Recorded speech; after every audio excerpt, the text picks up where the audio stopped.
طيب الدرس اللي عليه الدور بيتكلم عن حاجة اسمها استكشاف القيمة المطلقة، وحاجة اسمها مقارنة القيم المطلقة.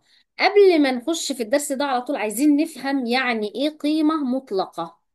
قال لك القيمة المطلقة دي هي المسافة بين موضع أي عدد وموضع الصفر على خط الأعداد، وهي دائما موجبة أو مساوية للصفر، ويرمز لها بالرمز ايه؟ الخطين اللي قصاد بعض دول. طيب تعالى بقى نشرح الكلام ده واحدة واحدة. أنا عندي الصفر اهو، خلاص. لو قلت لك القيمة المطلقة لاتنين معناها ايه؟ معناها ان المسافة ما بين العدد اتنين والعدد صفر هي بتمثل القيمة المطلقة لاتنين. يعني القيمة المطلقة لاتنين تساوي، بتشوف بعد النقطة اتنين دي عن الصفر قد ايه؟ وحدتين، يبقى القيمة المطلقة لاتنين هي اتنين. تمام. طيب دائما القيمة المطلقة دي بتكون موجب، يعني لو القيمة المطلقة لموجب اتنين بتبقى بموجب اتنين. طب لو القيمة المطلقة لسالب اتنين برضو بموجب اتنين. طب ليه يا مس؟ ما انت لو جيت الناحية التانية على يسار الصفر وجبت القيمة المطلقة لسالب اتنين، هتشوف بعد السالب اتنين ده عن الصفر كام وحدة؟ وحدتين. تمام. فبيكون القيمة المطلقة لسالب اتنين برضو هي موجب اتنين. تمام كده. طيب اتفقنا ان بيرمز لها بالرمز ايه؟ اللي هو الايه؟ العلامتين دي اسمها كده خطين كده قصاد بعض، بتقرأ القيمة المطلقة. تمام. فمثلا لو جه قال لك القيمة المطلقة لأربعة تساوي موجب أربعة. طب لو قال لي القيمة المطلقة لسالب 1.7 هتطلع بالموجب 1.7. لو قال لي بص خد بالك بقى من الفكرة اللي جاية دي، سالب بره اهي ومعايا سالب جوه اهي، سالب واحد بدي جوه القيمة المطلقة.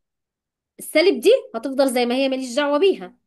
السالب واحد يخرج بره القيمة المطلقة بإيه؟ بموجب واحد. الله، ايه يا مس ده طلع السالب واحد؟ ايوه، ما هو السالب ده اللي هو قبل الايه؟ القيمة المطلقة بره، ملناش دعوة بيه خالص. خدت بالك؟ احنا طلعنا السالب واحد بره القيمة المطلقة بموجب واحد، والسالب ده اللي هو خارج القيمة المطلقة مش معايا في حساباتي خالص، بنحطه زي ما هو. تمام. زي مثلا السؤال ده سالب بره اهو، اتنين ونص قيمة المطلقة. السالب دي تنزل، مالكش دعوة بيها، غمض عينك عنها خالص. القيمة المطلقة الموجب اتنين ونص، احنا قلنا القيمة المطلقة دائما بتكون موجب، يعني لو هي موجبة هتخرج بره القيمة المطلقة برضو بموجبة، لو سالبة هتخرج برضو بإيه؟ بموجبة. فهي هنا موجب اتنين ونص، يبقى تخرج برضو بإيه؟ بموجب اتنين ونص. طب والسالب دي يا مس؟ ما احنا اتفقنا بقى اللي هي قبل علامة القيمة المطلقة. ها، واضح الكلام ده يا عمر؟ اه. اوكي. تعالى نشرح الملحوظات اللي موجودة معانا في الصفحة التانية، وبعد كده نرجع ايه للسؤال ده. ماشي. بيقول لك القيمة المطلقة للأعداد المتعاكسة متساوية. ايه ده؟ هو ايه الأعداد المتعاكسة دي؟ احنا سبق وشرحناها قبل كده، وقلنا الأعداد المتعاكسة اللي هو كلاهما معكوسا جمعيا للآخر. بمعنى ايه؟ لو قلت لك التلاتة معكوسها الجمع بيكون ايه؟ سالب تلاتة.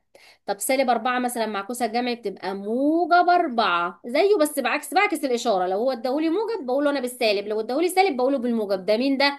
دي الأعداد المتعاكسة، علشان ما تلخبطش بين الأعداد المتعاكسة والقيم المطلقة. طيب هو بيقول لك بقى ايه؟ القيم المطلقة للأعداد المتعاكسة متساوية. ما طبعا هي دي فيها كلام. يعني القيمة المطلقة لموجب 3 ما هتساوي موجب 3. طب القيمة المطلقة لسالب 3 ما هي برضو هتبقى بموجب 3. يبقى القيم المطلقة للأعداد المتعاكسة متساوية. تمام. طيب القيمة المطلقة للعدد صفر يساوي ايه؟ بيساوي صفر. ما هو القيمة المطلقة لصفر، وينفع اقول لك هو موجب صفر يخرج بصفر، ولو سالب يطلع بصفر؟ اصلا ما ينفعش. الصفر ده لا هو من الاعداد الصحيحة الموجبة ولا من الاعداد الايه؟ السالبة. خدت بالك؟ فهو بيخرج برضو بصفر، بقول صفر، لا بقول موجب ولا بقول سالب. القيمة المطلقة لأي عدد عدا الصفر تكون موجبة. يعني اي عدد جوه القيمه المطلقه بيخرج بالموجب. اي عدد خلقه ربنا يا عمر بيكون ايه؟ قيمته المطلقه موجبه ما عدا الصفر. طب هو ليه بيقول لي ما عدا الصفر؟ اصل ما ينفعش اقول لك القيمه المطلقه صفر موجب صفر، اصل الصفر لا هو سالب ولا هو موجب. طيب كلما كانت القيمة المطلقة أصغر كان العدد أقرب للصفر. إيه الكلام ده؟ يعني ايه يمس الجملة دي؟ طيب ببساطة بص كده. هو أنا لو جيت قلت لك القيمة المطلقة لسالب أربعة كام؟ موجب أربعة. طب لو قلت لك القيمة المطلقة لاتنين بيساوي ايه؟ اتنين، صح كده؟ طيب مش القيمة المطلقة ديت اللي هي الاتنين دي أصغر من القيمة المطلقة الأربعة؟ اه يا مس أصغر، ما اتنين أصغر من الأربعة، صح؟ طب الاتنين أقرب للصفر ولا من الأربعة، ولا الأربعة أقرب للصفر من الاتنين يا عمر؟ لا، الاتنين اقرب للصفر. لان احنا ببساطة كده لو رسمناها على خط الاعداد، هادي الصفر عندك اهو، واحد اتنين تلاتة اربعة. ها، تعالى شوف بعد النقطة اللي بتمثل العدد اتنين عن الصفر، دول وحدتين بس. انما اربعة لا، ده على بعد اربع وحدات يا مس اهي. صح. يبقى النقطة اتنين اقرب للصفر من مين؟ من الاربعة.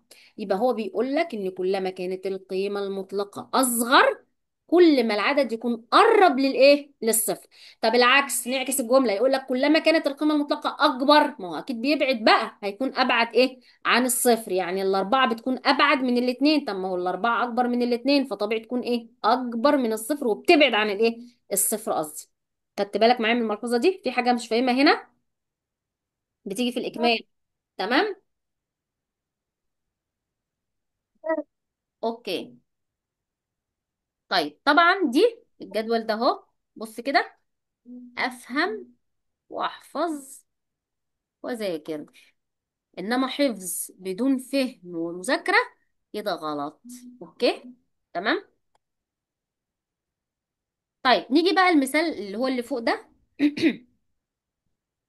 مثال ايه؟ تلاتة. بيقول لي ايه هنا بقى؟ بيقول لك اول قيمة اكس. لما يقول لك القيمة المطلقة لاكس، بص يا عمر بقى، القيمة المطلقة لاكس بيساوي 7، يبقى الاكس بكام؟ طيب ملحوظة بقى مهمة جدا عشان تنفعك في حل الأسئلة اللي بالشكل ده. تمام. القيمة المطلقة الاكس لما يكون عندك المجهول اللي هو الاكس جوه القيمة المطلقة، يبقى الاكس بتاخد قيمتين، قيمة بالموجبة، قيمة بالموجب وقيمة بالسالب، يبقى موجب 7 أو سالب 7. تمام. طيب القيمة المطلقة الاكس بيساوي ايه؟ بيساوي صفر. طب ما الاكس جوه القيمة المطلقة هي مس، يبقى الاكس هتكون موجب صفر أو سالب صفر؟ غلط، اوعى. ليه بقى؟ لأن الصفر احنا اتفقنا لا هو موجب ولا هو سالب. تمام كده.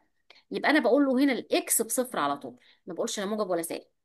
طب شوف دي كده، القيمة المطلقة لسالب 5 يساوي اكس. ايه يا مس القيمة المطلقة لسالب 5 يساوي اكس؟ هل الاكس برضه هتساوي 5 يساوي 5؟ لا.